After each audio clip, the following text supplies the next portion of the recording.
बिहार में सत्ता परिवर्तन की प्रक्रिया पूरी हो गई और शपथ ग्रहण के तुरंत बाद नीतीश कुमार ने जो तेवर दिखाए उससे ये साफ कर दिया कि अब उनके फोकस में 2024 का महासमर है, यानी 2024 में लोकसभा का जो चुनाव होना है वो उनकी दृष्टि में है। नीतीश कुमार ने अपने स्वभाव के विपरीत जाके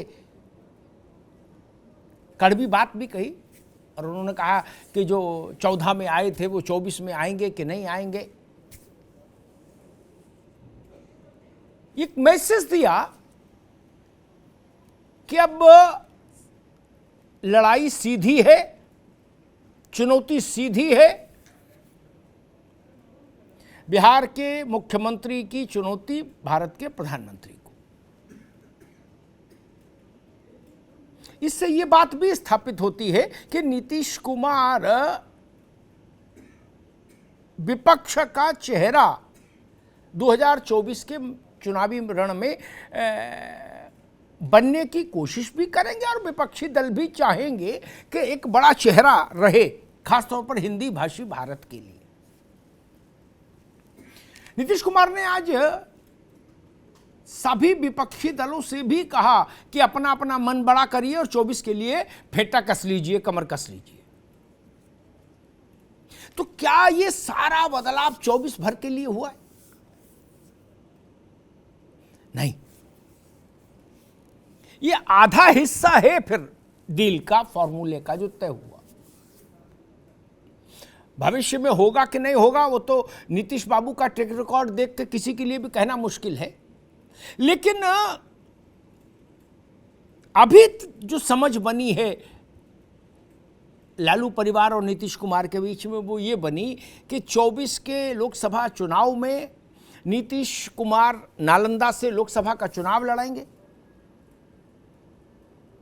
देश भर में कैंपेन करेंगे विपक्ष के लिए, और मोदी जाएं चाहे रहें नीतीश बाबू दिल्ली रहेंगे। फिर उनका डेरा फिर शिफ्ट हो जाएगा पटना से दिल्ली,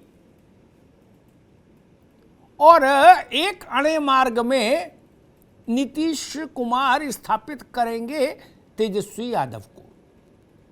अब लोग कह रहे कि नीतीश जी के वचन पर भरोसा करना तो असंभव है, ठीक बात भी है, उसके उदाहरण भी हैं। वो कहते कुछ है कर कुछ देते हैं, लेकिन अभी की सहमति यही है कि 24 के लोकसभा चुनाव के बाद बिहार के मुख्यमंत्री का आसन तेजस्वी को सौंपा जाएगा और उसके बाद तेजस्वी 2025 में जो विधानसभा का चुनाव होना है उसमें इस अलायंस को लीड करेंगे। हो पाएगा नहीं हो पाएगा मैं नहीं जानता, लेकिन अभी यही फॉर्मूला बना है। नीतीश कुमार वैसे अगर आप देखिए तो मुख्यमंत्री रहते हुए एक मुद्दत हो गई, स्वाभाविक है। और जब इस देश में देवी गौड़ा जी प्रधानमंत्री रहे, गुजराल साहब रहे, तो नीतीश कुमार अगर प्रधानमंत्री होने की महत्वाकांक्षा रखते हैं तो कोई बुराई नहीं है। देश के बहुत बड़े राज्य के बहुत लंबे समय से चीफ मिनिस्टर हैं और उतने कौतुक वाले चीफ मिनिस्टर हैं कि नंबर हो तो भी मुख्यमंत्री, नंबर ना हो तो भी मुख्यमंत्री। इधर वाले भी पालकी उठा रहे, उधर वाले भी पालकी उठा रहे। बताइए ऐसा कोई मिलेगा? ये स्थिति तो जयप्रकाश बाबू की होते, उनकी भी नहीं होती। नीतीश बाबू के क्यों पालकी बारी बारी से पूरा बिहार का राजनीतिक जो समूह है वो उठा ही रहा है। और आज भी आप देखिए भारतीय जनता पार्टी ने प्रदेश भर में धरना दिया है, सारे बड़े नेता बिहार के मैदान में उतार दिए, रविशंकर से लेके और सुशील मोदी तक। लेकिन नीतीश कुमार के खिलाफ भाजपा का बिहार का कोई नेता एक सीमा से ज्यादा तीखा नहीं हो रहा। तो कुछ तो करिश्मा है, कुछ तो कौतुक है। यही कौतुक बिहार में नीतीश कुमार की ताकत है, जो थुक्का फजीहत ऐसी परिस्थिति में और किसी की हो जाती, वैसी स्थिति नीतीश कुमार के साथ बिहार में आज भी नहीं आई कि भाजपा के नेता, बड़े नेताओं ने उनके साथ कमर से नीचे प्रहार करने की कोशिश की हो। नहीं, अभी भी भाजपा एक रास्ता दे के चल रही है और यही कह रही है कि भाई नीतीश जी ने गलत आदमी चुन लिया, गलत पक्ष चुन लिया नीतीश जी ने।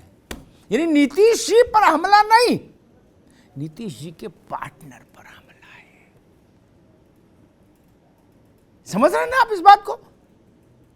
और जब नीतीश बाबू भाजपा के साथ थे अभी, तो तेजस्वी का हमला भाजपा पर होता था, नीतीश बाबू पर नहीं।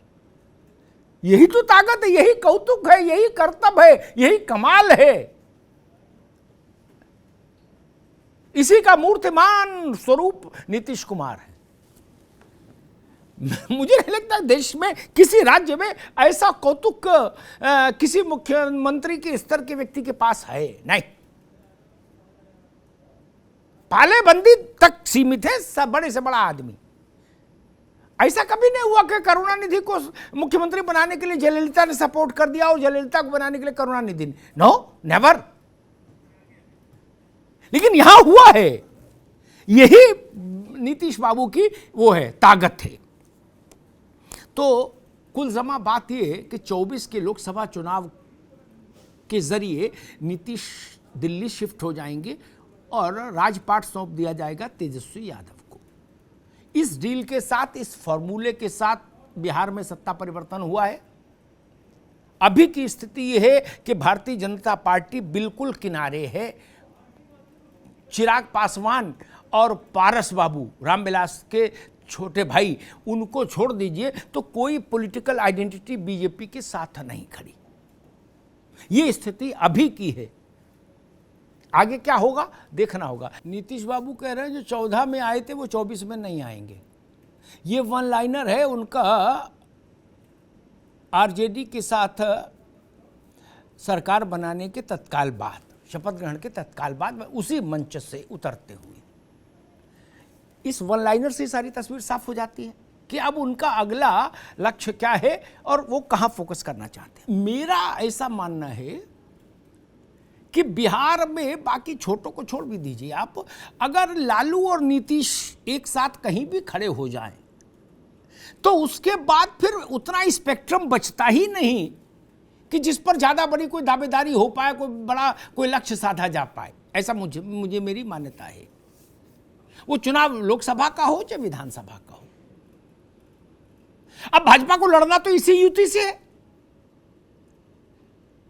भाजपा के पास समस्या ये है कि कोई नेता नहीं राज्य में, जो हैं वो उस हैसियत के नेता नहीं। मतलब कागज पे तो है, कोई केंद्रीय मंत्री रहा है, कोई कहीं कुछ रहा, लेकिन जमीन पर उतने बड़े नेता नहीं जो लालू और मुलायम और नीतीश के करिश्मे को काउंटर कर पाए।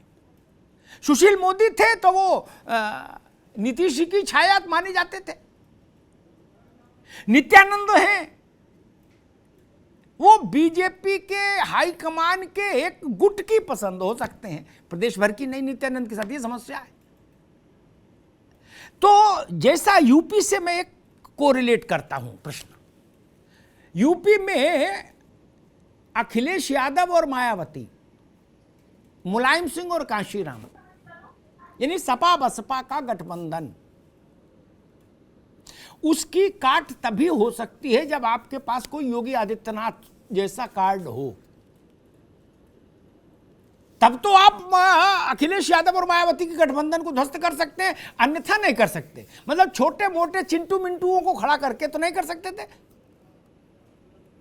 बिहार में समझना आपसे चाह रहा हूं, बिहार में 2024 में और उसी के ठीक बाद 25 में विधानसभा में भाजपा इस ऑल टाइम पावरफुल अलायंस से कैसे निपटेगी। लेकिन ये लाख टके की बात यह है कि सारा खेला 2.5 साल में हो जाना है, लोकसभा विधानसभा सब। 2.5 साल में लालू और नीतीश के कद का नेता पैदा कर पाना, मुझे लगता है ये तो फिर थोड़ा ऐसी साइंस तो अभी डेवलप नहीं हुई ना, समय कम है जी, कि 2.5 साल में लालू पैदा हो जाए, नीतीश पैदा हो जाए, ऐसी साइंस डेवलप नहीं हुई अभी। मनीष पांडे जी, आपकी पार्टी को मैं सुन रहा हूं, अभी भी वो 50-50 पे खेल रही है। उसके दिमाग में मालूम है क्या क्या है जो मैं रीड कर पा रहा हूं, कि हो सकता है 24 के बाद ही कोई रिश्ता बन जाए 25 के लिए। तो वो नीतीश कुमार पर आक्रमण तो कर रही है, लेकिन बहुत लिहाज के साथ, बहुत अदब के साथ, बिल्कुल लखनवी अंदाज में, बिहारी अंदाज में भी मामला नहीं चल रहा।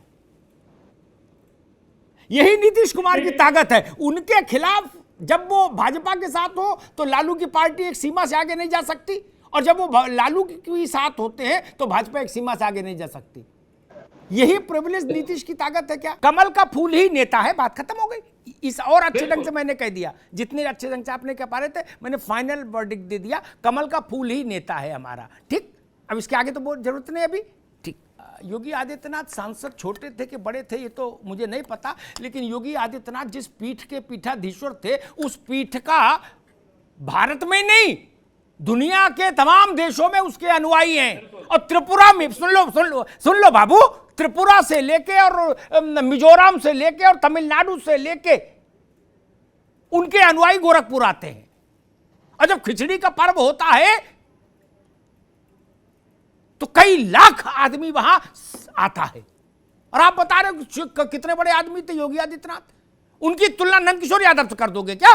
नहीं, मैं अजब बात करते हो यार। बात नहीं कहा, जो उनकी तुलना नित्यानंद से कर पाओगे? मैंने पहले भी गजब बात करते हो भैया।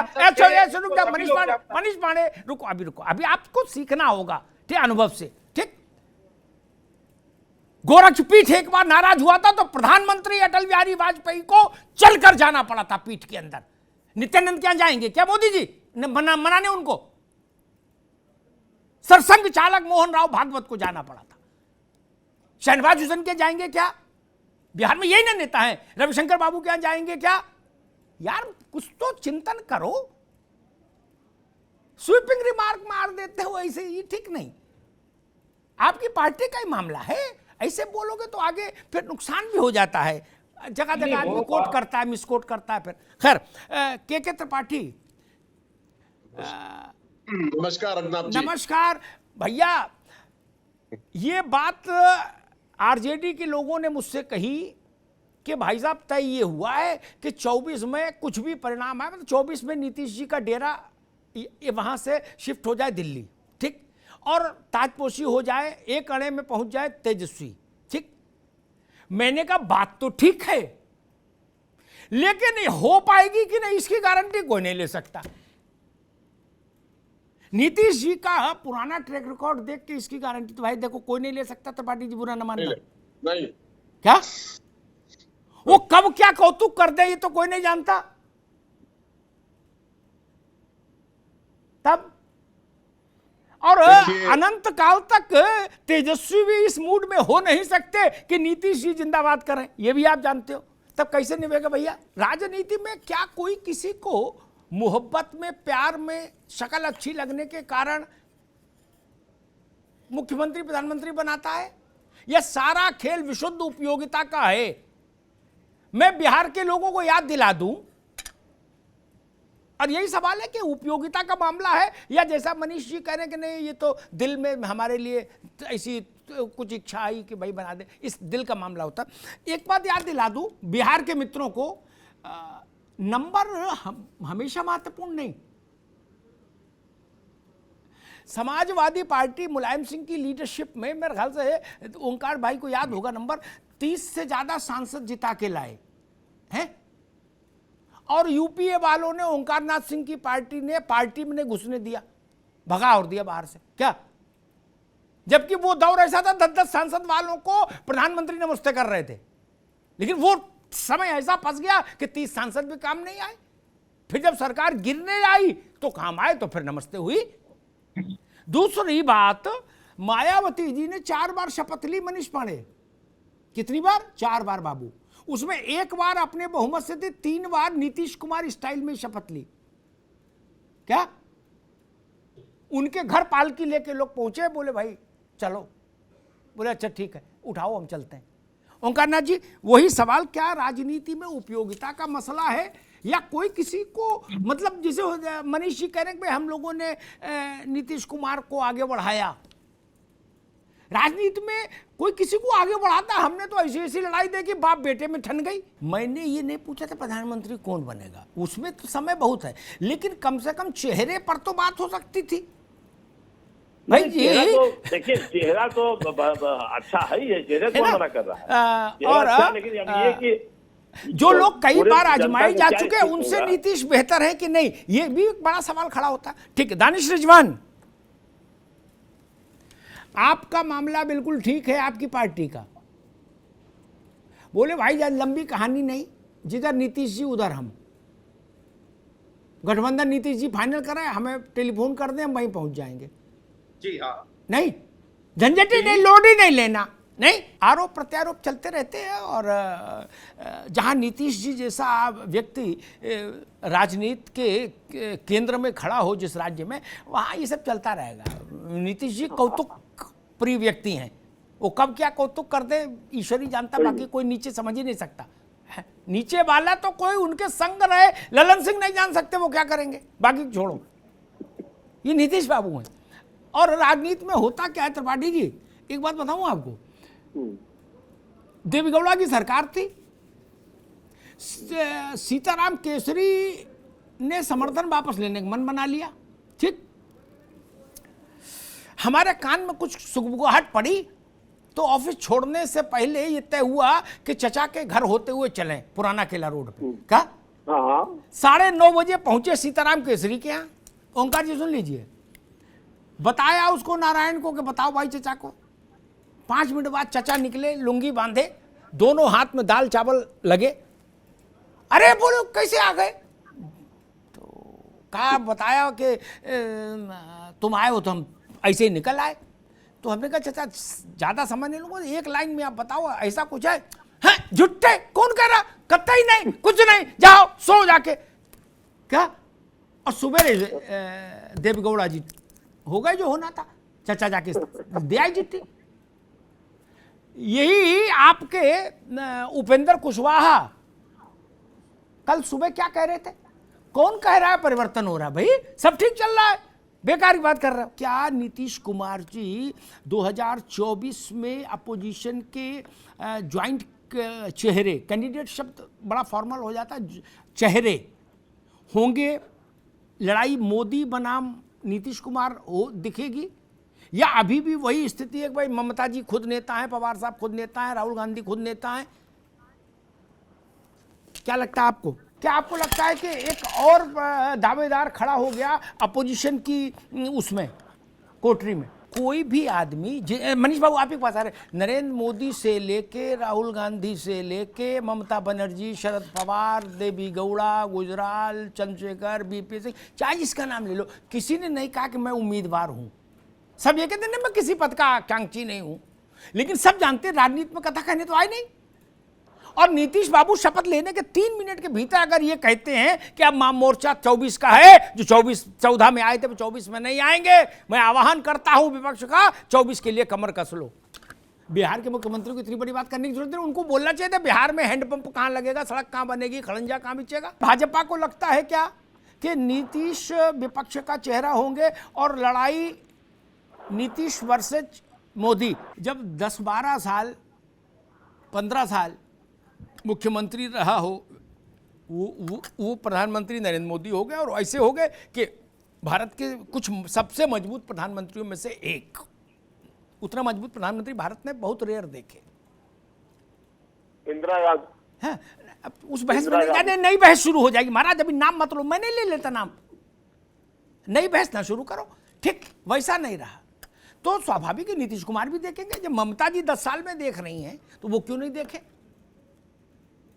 और गंगा में खड़े होके नेता कहे, क्या गंगा में खड़े होके, और तुलसी का पत्ता हाथ में लेके कि ना ना हमारी कोई ऐसी इच्छा नहीं, तो भी समझ लो झूठ झूठ झूठ झूठ बोल रहा है। नहीं तो सरसैया घाट में कुटिया बना के नहीं रहते। यहां काय के लिए आए, कुर्ता पहन क्यों घूम रहे? इसीलिए घूम रहे भाई कि कुछ हमको भी मिले। नहीं, इसीलिए आदमी घूम रहा है। काय को संघर्ष कर रहा भैया? आजादी की लड़ाई तो चल नहीं रही कि अंग्रेजों के खिलाफ संघर्ष कर रहे हैं? अब तो अपनी सेटिंग गेटिंग के लिए संघर्ष कर रहे हैं।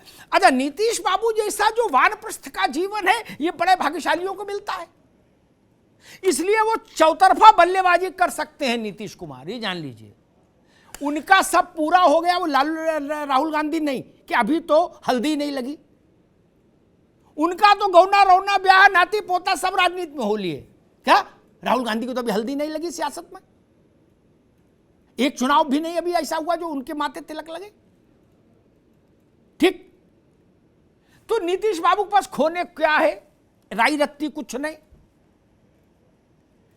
अच्छा, मान लो 24 में वो खुद ही स्वनिर्मित चेहरा हो गए, तो खिलाफत करने कौन जाएगा? हिंदी भाषी भारत में ओबीसी राजनीति का एक बड़ा चेहरा है, उसकी एक अपनी हैसियत है। शक्ति सिंह गोविल लड़ेंगे उनसे क्या? नहीं ना, एक आदमी का स्ट्रेचर होता है। और दूसरी बात, मान लीजिए, कहना नहीं चाहता लेकिन मजाक में कह रहा हूं, उसको बहुत भावपूर्ण उसमें मत लीजिएगा। मान लीजिए 24 में कुछ नहीं हुआ, क्या नहीं हुआ, तो ये जो एग्रीमेंट है ये हम नहीं माने और 25 में फिर हम ही बने रहे 25 तक और 25 में चुनाव में खुद जाएं, तो मनीष पांडे की पार्टी नहीं खड़ी मिलेगी गेट पे। बोले भाई साहब आ जाओ, हम गाड़ी बिल्कुल पहुंच के स्टार्ट करके रख के एसी चला दिए थे, हम जानते थे आप आ रहे होंगे। क्या मान लो तेजस्वी चले भी जाए, भाग भी जाए, तो कौन दिक्कत है? इन्हीं की पार्टी एसी चला के गाड़ी लिए खड़ी होगी कि नहीं? बोले गवर्नर क्या चलिए आइए। क्या नीतीश जी को क्या एक बयान देना है कि घुटन हो रही थी, मैं भ्रष्ट और अपराधी लोगों के साथ नहीं रह सकता। भाजपा वाले कहेंगे जय हो हरि बोल हरि बोल। नहीं, उनके पास खोने को क्या है ये मुझे बता दो। क्या एक कोई है? जीवन के सब रंग देख लिए। जैसे नवीन बाबू हैं, लेकिन वो उनमें और नीतीश कुमार में जमीन आसमान। नवीन बाबू की पर्सनालिटी डिफरेंट है, वो भारत में मेन स्ट्रीम की राजनीति नहीं कर सकते। अपने राज्य के लिए वो बेमिसाल नेता है। वहां कांग्रेस भाजपा सब साफ हो गई, कोई पार्टी नहीं, वन मैन शो है उड़ीसा में Naveen Patnaik, right from panchayat to Lok Sabha, only BJD. लेकिन देश में नहीं कर सकते। यूपी बिहार का कल्ट चाहिए ना भाई। अब जयप्रकाश तो है ना कि किसी मुरारजी के सर पे हाथ रख देंगे ना। अब तो अपने पराक्रम से अर्जित करना होगा हैसियत को, तो उसमें तो यूपी बिहार का खेल है। नीतीश कुमार जानते हैं कि इस बार इससे बेहतर राजनीतिक जीवन में अवसर नहीं आता, इसीलिए वो कुछ और भी कह सकते थे। बिहार में हमने जो वादे किए वो पूरे करेंगे, गरीबी हटाएंगे, मजदूरी हटाएंगे, बेरोजगारी हटाएंगे, ब्ला ब्ला ब्ला, कुछ कह सकते थे। नहीं कहा, वो समझदार व्यक्ति हैं। उन्होंने यही कहा कि जो 14 में आए थे वो 24 में नहीं आएंगे। इसका मतलब वो मैसेज देना चाहते हैं कि आप भी साइड हटो, आप भी साइड हटो, अब हम मेन फ्रेम में रहना चाहते हैं पिक्चर के। क्या होगा मैं नहीं जानता, लेकिन हाँ मैं इतना जरूर कहता हूं कि जैसे प्रणब दा कहते थे कभी कभी कि भाई भारत में प्रधानमंत्री पद की दावेदारी अगर करनी है, संयोग से बन जाए देवेगौड़ा अलग बात है, तो उन्होंने कहा हिंदी आनी चाहिए अच्छी। तो उस दृष्टि से अगर आप हिंदी भाषी भारत के महत्व को देखेंगे तो ममता बनर्जी से ज्यादा प्रभावशाली हो जाते हैं फिर नीतीश कुमार, शरद पवार से ज्यादा प्रभावशाली हो जाते हैं, चंद्रशेखर राव से ज्यादा प्रभावशाली हो जाते हैं नीतीश कुमार। वोट और परिक्षेत्र के संदर्भ में ये बड़ी चीज है। मुझे लगता है नीतीश इसी पूंजी को इस बार दांव पर लगाना चाहेंगे। जीत गए संभावना कम है, लेकिन जीत गए तो अद्भुत, और हार गए तो भी कुछ गया नहीं, राजपाट सुरक्षित है।